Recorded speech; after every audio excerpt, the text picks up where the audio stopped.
desperate to fill tags. Haven't shot a buck. Well, I shot a buck now.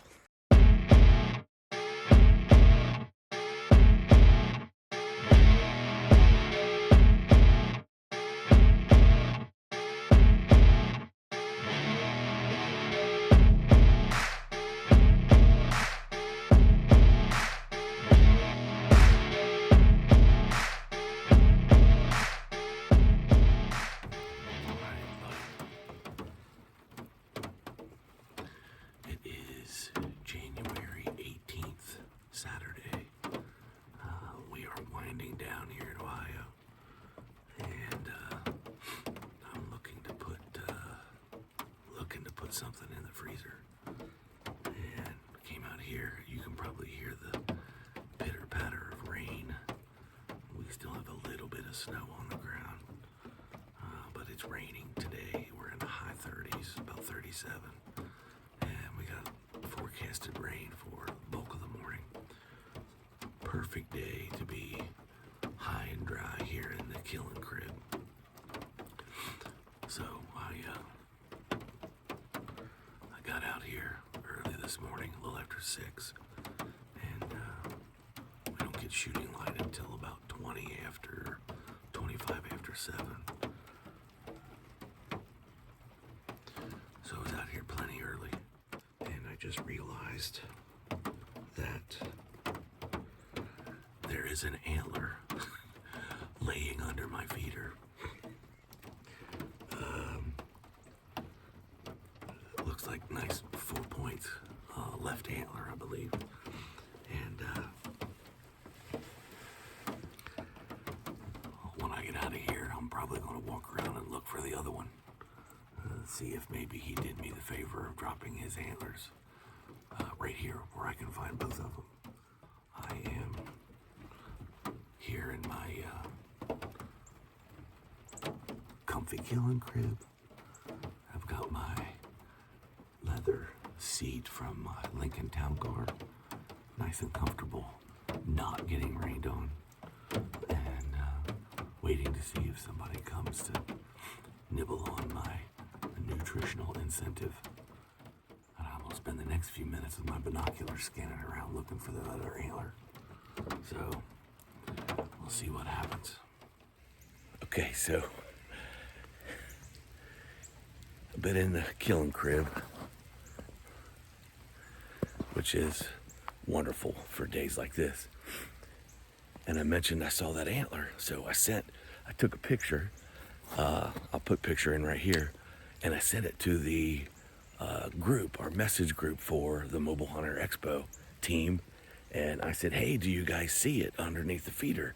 And there were a bunch of birds and squirrels, as you can see. And they said, oh, a shed. And then somebody messaged back, did you see the other one? And I no, what other one? And they said, up and to the right. And so I grabbed my binos and I looked up and to the right, and lo and behold, there's another shed over there. So there's that one laying right there, little 8-pointer. And then, so I couldn't stand it when I knew there were two. I couldn't take it anymore. I had to come out here and get them. So I come over here and got all this snow and runoff, and boom, there's the other one. So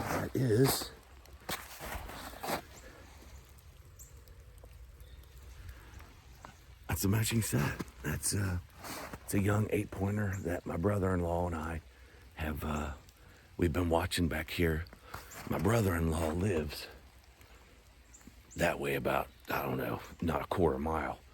And so he hunts in that block of woods over there. And I'm right behind my house. There's my house right there. And so on days like this, I hunt right here. Well, I guess this guy's going to get a pass because, I mean, he's not really the buck I want to shoot, but he's not carrying his headgear. So I guess if I come out here looking to whack a doe, I better look real close and make sure it's not him. So anyway, I couldn't take it. I had to come out here and get him. So I'm gonna go back in the crib and with my complete set of shed antlers and sip a little bit more coffee before I head in. I'll talk to you guys later. So later that afternoon, I went back out to the crib. I'd been sitting in there for about an hour when I looked up and I saw a doe coming. And by the time I got situated and got the cameras on, I realized there was a buck behind her. And as he came in, she was uncomfortable with him, so she gave him a clear path to the feeder, and he was the one that came into the feeder. And I thought, well, here's what you've been waiting on, so go ahead and take your shot.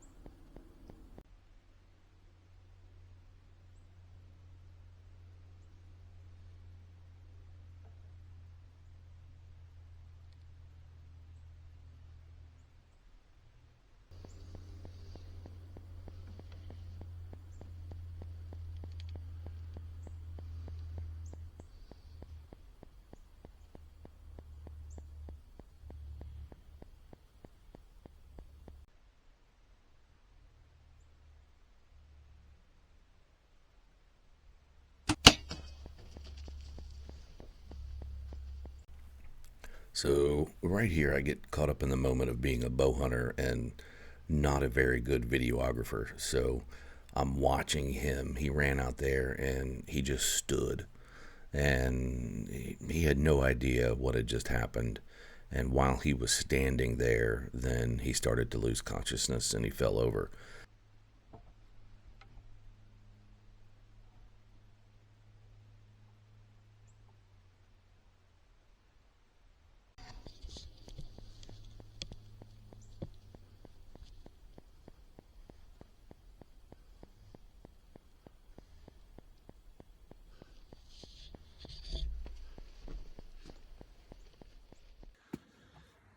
All right, gang.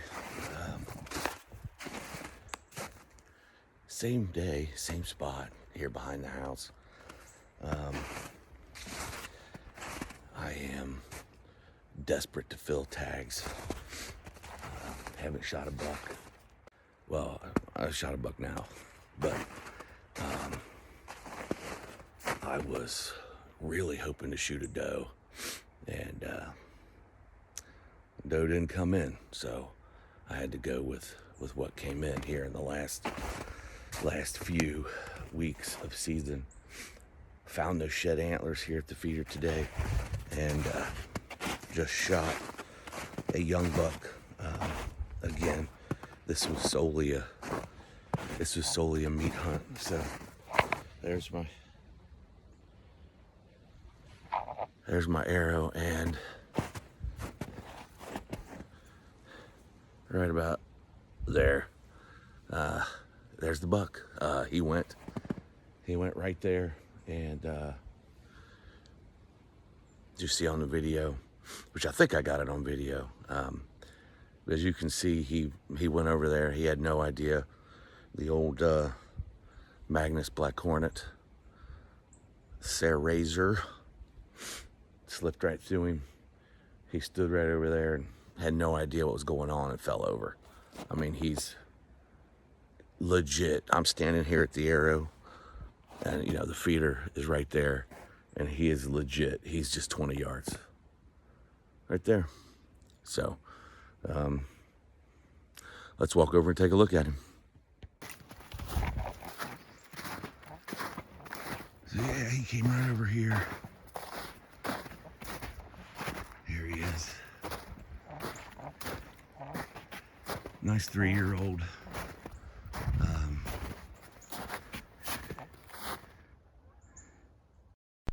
So sorry, I had to switch cameras. My phone, I was videoing with my phone, and it died.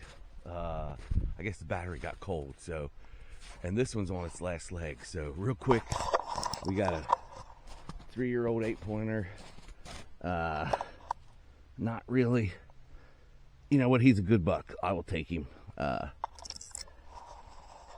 He wasn't first on my list, but this is first tag I filled this year, and it's January 18th, so I'm happy to take him.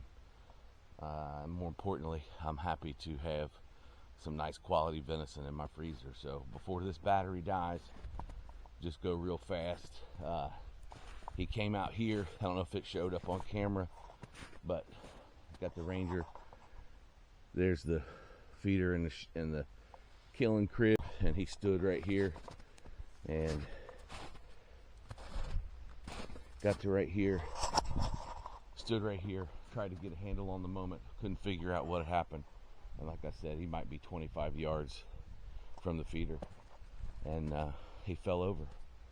So I can't ask for a cleaner kill, cleaner harvest than that.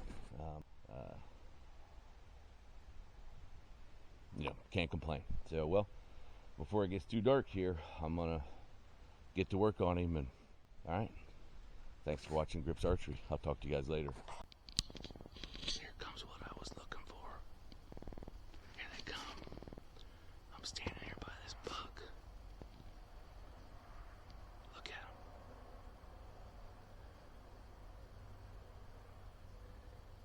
There's a buck right there.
There he goes.